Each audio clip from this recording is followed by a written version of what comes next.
Good evening या good afternoon स्वागत है आपका मार्केट का पंचनामा में। श्रेय और मैं रहेंगे आधे घंटे आपके साथ, बात करेंगे मार्केट की और कुछ इंडिविजुअल स्टॉक्स की आपकी ट्रेड्स लेने की कोशिश करेंगे। अगर आप कहीं फंसे हुए हैं तो कोशिश करेंगे कि उसमें थोड़ी आपकी हेल्प कर पाएँ। मार्केट भी ऐसा है कि जिसमें दोनों तरफ शायद लोग फंस रहे हो, क्योंकि आप देखिए आज भी किस तरीके के मूव रहे। कुछ देर में शेयर डिटेल करेंगे इनको, अब पूरे के पूरे डिटेल्स को, लेकिन एक बेसिक टेक्सचर बताता हूँ मैं आज आपको। इंट्राडे में हम 250 पॉइंट नीचे गए और एंड आते आते हमने वो सारे के सारे 250 पॉइंट रिकवर कर लिए। तो इस तरीके का मार्केट में आज टेक्सचर था। हालांकि मिड कैप में आज ब्रूटल सेल ऑफ था। श्रेया, गुड आफ्टरनून, बताइए थोड़ा गुड सा। Afternoon sir. बिल्कुल जैसे कि आपने बताया कि जिस तरीके से बिकवाली हावी थे आज 250 से जो लो लगा था, अपने लो से निचले स्तर से निफ्टी ने 250 अंक वो रिकवर कर लिया और 23,688 की क्लोजिंग दिखाई है 19 अंकों के गिरावट के साथ। और बैंक निफ्टी में भी रिकवरी देखने को मिली, 400 अंक के करीब यहाँ पर गिरावट और 49,835 की क्लोजिंग। लेकिन मिड कैप में डेंट पड़ता दिखा, 1.5% तक ये पूरा इंडेक्स जो है, इनफैक्ट 1% से ज़्यादा ये इंडेक्स जो है वो टूट गया। और कुछ ऐसे काउंटर्स जहाँ पे ज़्यादा बिकवाली हावी होती हुई देखिए, अगर उसकी बात की जाए तो आप देखेंगे कि इसके लूजर्स में कुछ ऐसे स्टॉक्स हैं जैसे ONGC में तेज़ी देखने को मिली 3% से ज़्यादा। ITC ऐसे काउंटर जहाँ पे तेज़ी अच्छी थी और ख़रीदारी हुई 2% से तेज़ हो गए। एशियन पेंट्स में खरीदारी, डॉक्टर रेड्डी ऐसा काउंटर जहाँ पे तेज़ी बनती नजर आई और TCS में भी आज खरीदारी हुई 2% करीब। लेकिन अपोलो हॉस्पिटल, ट्रेंट जैसे काउंटर्स पर बिकवाली हावी देखने को मिली। अल्ट्राटेक सीमेंट से नहीं हो पाया, 2% से ज़्यादा टूट गया। और श्रीराम फाइनेंशियल, बजाज ऑटो जैसे कुछ स्टॉक्स में डेंट पड़ता दिखा।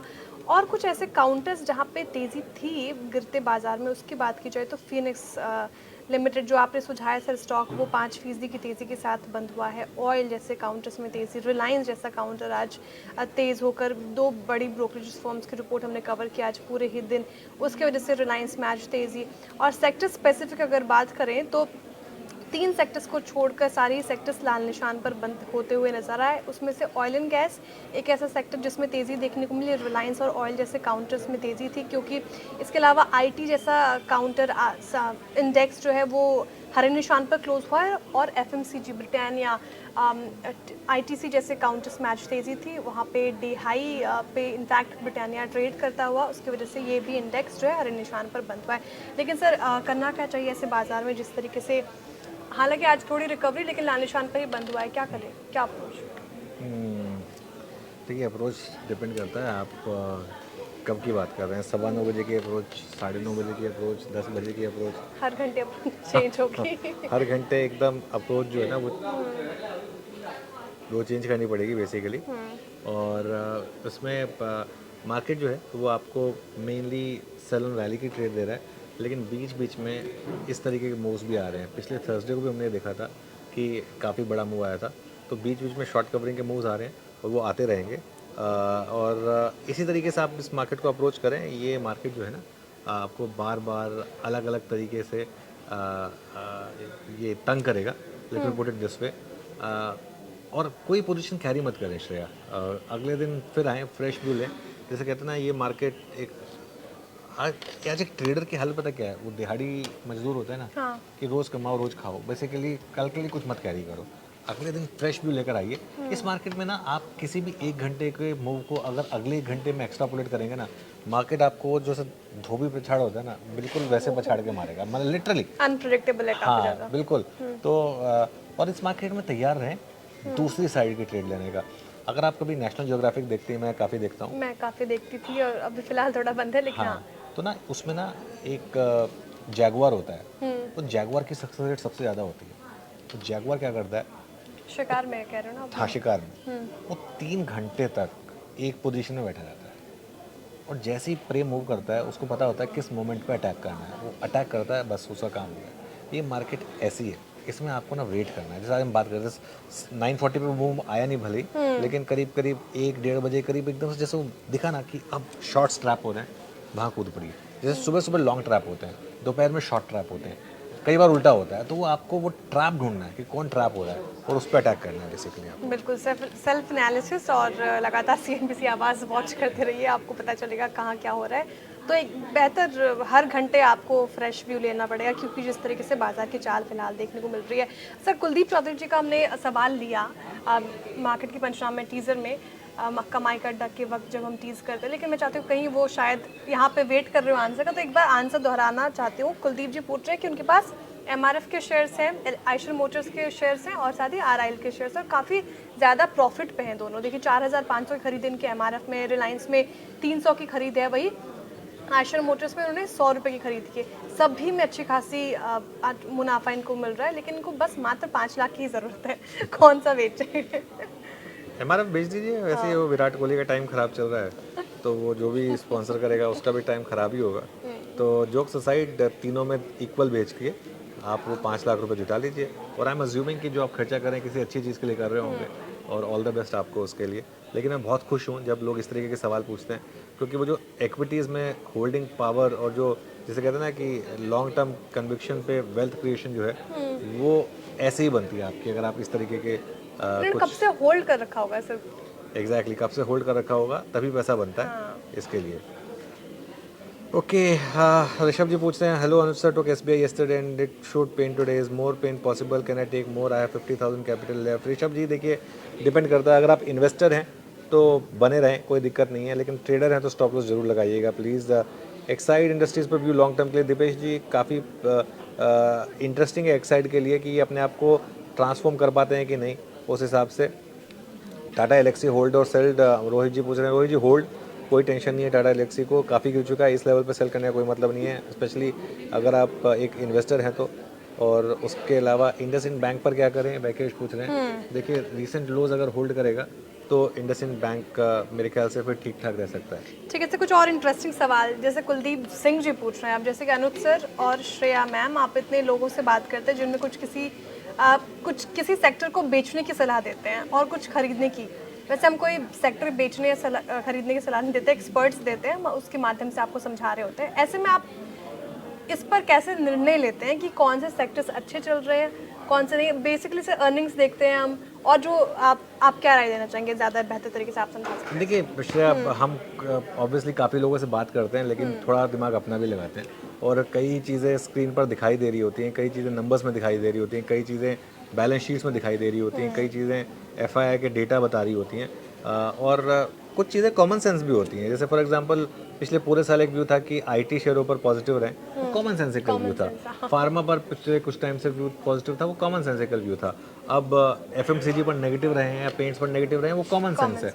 तो इसके लिए आई थिंक अगर आप मार्केट को रिस्पेक्ट करेंगे ना, मार्केट ही आपको बता देगी कौन से सेक्टर्स आपको पॉजिटिव रहना है और कौन से सेक्टर्स में आपको नेगेटिव रहना है। ठीक है सर, कुछ इंस्टाग्राम के सवाल लेते हैं यहाँ पे। कोटियाल जी डिक्सन पे पूछ रहे हैं, तगड़ा डेंट आज के सत्र में इस पर पड़ा है, जो हम बता भी रहे थे ईएमएस वाले सेक्टर स्टॉक्स के ऊपर आज बिकवाली हावी होती दिखी है। डिक्सन उसमें से 1.7% के करीब टूटा है।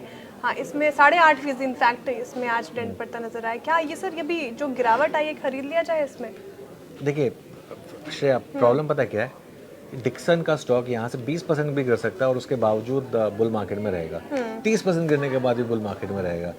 तो ऐसे स्टॉक में आप करें क्या? मेरे ख्याल से आज जो न्यूज़ आई कि इसके लिए कंपटीशन बढ़ने वाला है, मेरा ये मानना है कि इस देश में ना एक डिक्सन नहीं 10 डिक्सन की ज़रूरत है, और 10 की 10 डिक्सन पैसा बनाएंगी। तो इसके लिए मुझे नहीं लगता कि कंपटीशन से इतना आपको डरना चाहिए। मेरा ये मानना है कि अगली बार अगर ये आपको बड़ी करेक्शन दे, जैसे ये करेक्ट होता है बीच बीच में, अब जैसे 16,900 पर है, अगर आपको 14 या 15,000 के करीब मिल जाए अगर, तो ब्लाइंड बाय होगा फिर उस लेवल के उस डिक्लाइन का वेट करें और वहाँ पर बाय करें। डी मार्ट पर सवाल पूछा है जाला स्ट्रीट ने। देखिए डी मार्ट के पिछले क्वार्टर के नंबर्स तो अच्छे रहे, ऐसे अगर 2-3 क्वार्टर और आ जाएं, क्वार्टर 3 अपडेट अच्छे थे, तो वही मैं कह रहा हूँ कि अगर वो अच्छा हो जाए तो फिर मेरे ख्याल से फिर आगे जाके भी शानदार मूव्स आएंगे।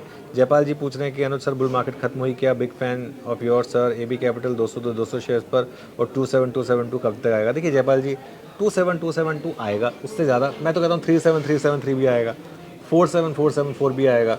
पेशेंस तो रखनी होगी आपको, ठीक है ना। अब हाँ, अब कई बार ये होता है कि थोड़ा सा हम मार्केट में एक व्यू लेते हैं, वो व्यू गलत होता है, लेकिन जो भी व्यू लेते हैं उसमें एक चीज़ हमेशा होती है कि प्रोवाइडेड इस लेवल के ऊपर ट्रेड करता रहे, या प्रोवाइडेड ये स्टॉप लॉस ना तोड़े। अब वो कई बार टूट जाता है, तो अब उसमें मैं उस व्यू को लेकर मैं अभी भी इंटैक्ट हूँ उस व्यू पर। मैं ये कह सकता हूँ ना अगले साल आएगा, तो उसका कोई मतलब नहीं है। लेकिन मेरा कहने का क्या मतलब था उस 27272 से कि इंडिया ग्रोथ स्टोरी में बने रहें, अगर 10 से 20 साल का व्यू है तो बिल्कुल बने रहें, बिल्कुल। कितने बार सर रिपीट करेंगे हम, मतलब लोग भी थकते नहीं पूछते पूछते। खैर सर, अगला सवाल लेते हैं। कोचिन शिपयार्ड पे पूछ रहे हैं योगेश जी। अब इनफैक्ट आज ट्रेडर्स हॉटलाइन भी करी थी, तो काफ़ी शिपिंग वाले जो स्टॉक्स हैं उस पर सवाल आ रहे हैं। कंसिडरिंग सर, क्योंकि बजट नज़दीक है, जिस तरीके से ऑर्डर विंस यहाँ पे देखने को मिल रहे, डील्स देखने को मिल रही है, कोचिन शिपयार्ड पे आपका क्या व्यू रहेगा? हालांकि करेक्शन तो दिखाई है इसने, लेकिन आप कैसे देख रहे हैं नहीं, इसको? मेरे ख्याल से इस स्टॉक से निकल जाइए अभी के लिए, क्योंकि मार्केट काफ़ी ख़राब हो गई है। इस मार्केट में बहुत अच्छी क्वालिटी के स्टॉक हैं, जो रिलेटिव स्ट्रेंथ वाले स्टॉक्स हैं ना श्रेया, उन्हीं में बने रहें, तभी मेरे ख्याल से बेटर रहेगा। बहुत ज़्यादा जल्दबाजी ना करें। सवाल आ रहा है जियो फाइनेंस पर। देखिए, जियो फाइनेंस पर मैं ज़्यादा नहीं बोलूँगा, अभी F&O का भी हिस्सा है, लेकिन इससे ज़्यादा मैं कुछ नहीं कहूँगा इसमें। एक सवाल आ रहा है आरती फार्मा लैब्स पे। देखिए, आरती फार्मा लैब्स का तो मुझे पता नहीं, आरती इंडस्ट्रीज़ मैंने ट्रैक किया है। तो आपका सवाल फार्मा लैब्स पर है आरती, तो मैं थोड़ा पढ़कर आऊँगा। लुपिन में क्या करें सर, विशाल पूछ रहे हैं। विशाल जी, लुपिन में इस डिक्लाइन में ऐड करिए। अगर आपने 600 700 800 रुपये पर लिया हुआ था, ट्रस्ट मी, ये मौका मिल रहा है अब इन लेवल्स पर थोड़ा सा ऐड करने के लिए। आईआरबी इंफ्रा पर देखिए, आईआरबी इंफ्रा अब ना एक प्राइवेट इक्विटी की कंपनी बन गई है, और इसके लिए बहुत लोगों का मानना है कि ये आउट परफॉर्म करेगी यहाँ से। अगर आपके पास है तो आप बने रह सकते हैं, ये मैं कहूँगा। Why MRPL is corrected by 50%, will it fall further? Views on NMDC, Rupa and Sula. देखिए, सूला मैं काफ़ी टाइम से हैरान हूँ इसका प्राइस मूव देखकर। MRPL क्यों करेक्ट हुआ है थोड़ा पता करना पड़ेगा, मैंने ज़्यादा पढ़ा नहीं है, लेकिन पढ़ लूँगा। बजाज फाइनेंस पर पूछ रहे हैं अभय जी, बने रहें, कोई कोई दिक्कत नहीं है। ठीक है सर, इंस्टाग्राम पे सवाल ही मैं स्टिक रहूँगी इस पे, क्योंकि आप यूट्यूब पे ले रहे हैं। तो आप यहाँ पे पूछ रहे हैं कन्हा जी, एंजल वन पे। I don't know the your user name, बहुत पर्टिकुलर है। एंजल वन पे क्या राय रहेगी सर? अच्छी रिटर्न दिया है इसने पिछले कुछ समय से, लेकिन आगे क्या लग रहा है? आज तो खैर गिरावट के साथ ही बंद हुआ है, लेकिन ये जो सेक्टर आप देखें तो उसमें अच्छी खासी परफॉर्मेंस दिखाई है। एंजल वन पे राय?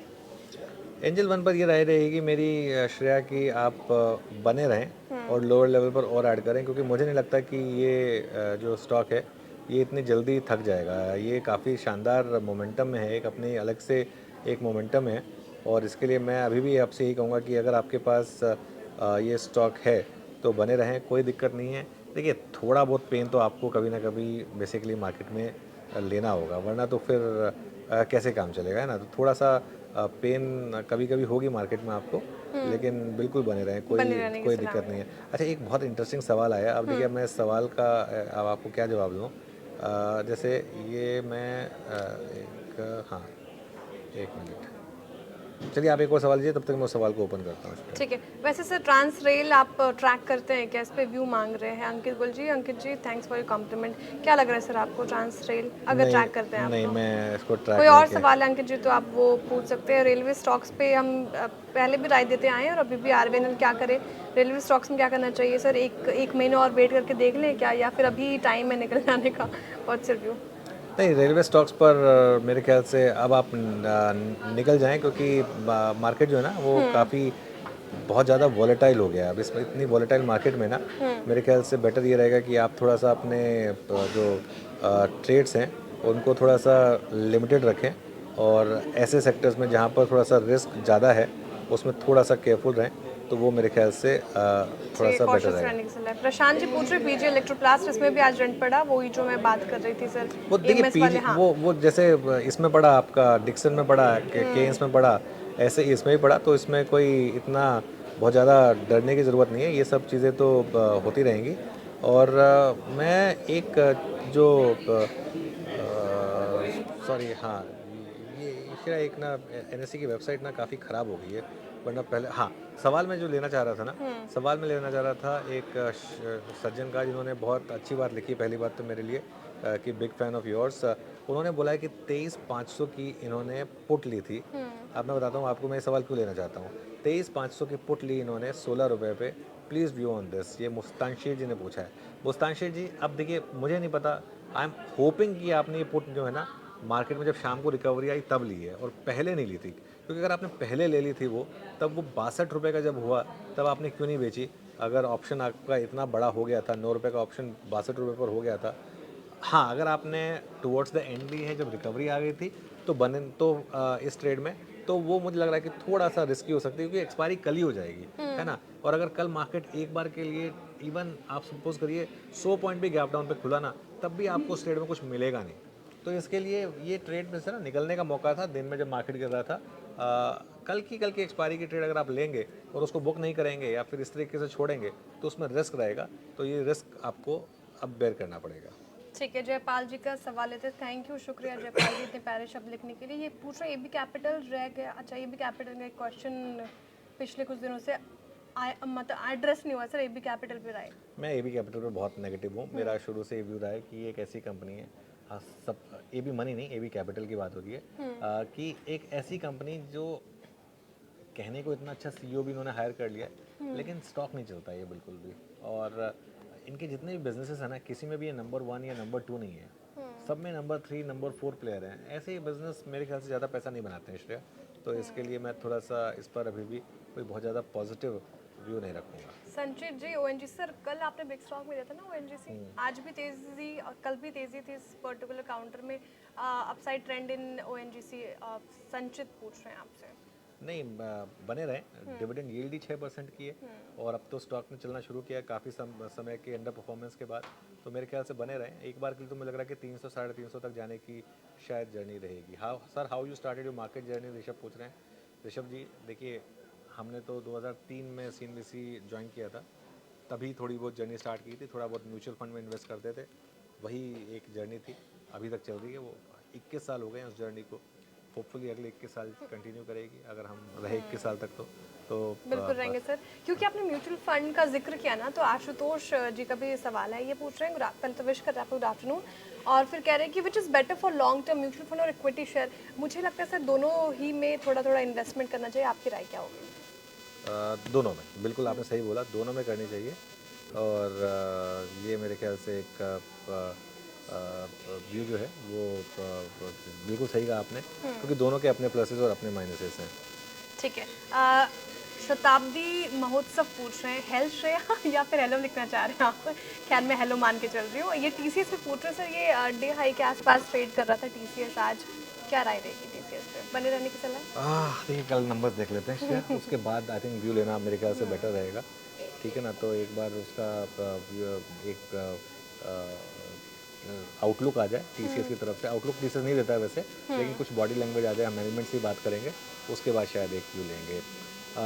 चलिए फिर एंड करें इसको आज। जी जी बिल्कुल सर, बहुत बहुत शुक्रिया तमाम सवाल के जवाब देने के लिए। दर्शकों भी बहुत बहुत आभार। 1000 के करीब हमारे साथ जुड़े लोग और 500 के करीब इंस्टाग्राम पे भी और एक्स पे भी हमारे साथ जुड़ते हैं। कल एक्स के भी सवाल लेने की मैं पूरी कोशिश करूँगी। ऐसे ही प्यार देते रहिए मार्केट के पंचनामों को, CNBC के सारे शोज़ को देखते रहिए, CNBC आवाज़। धन्यवाद।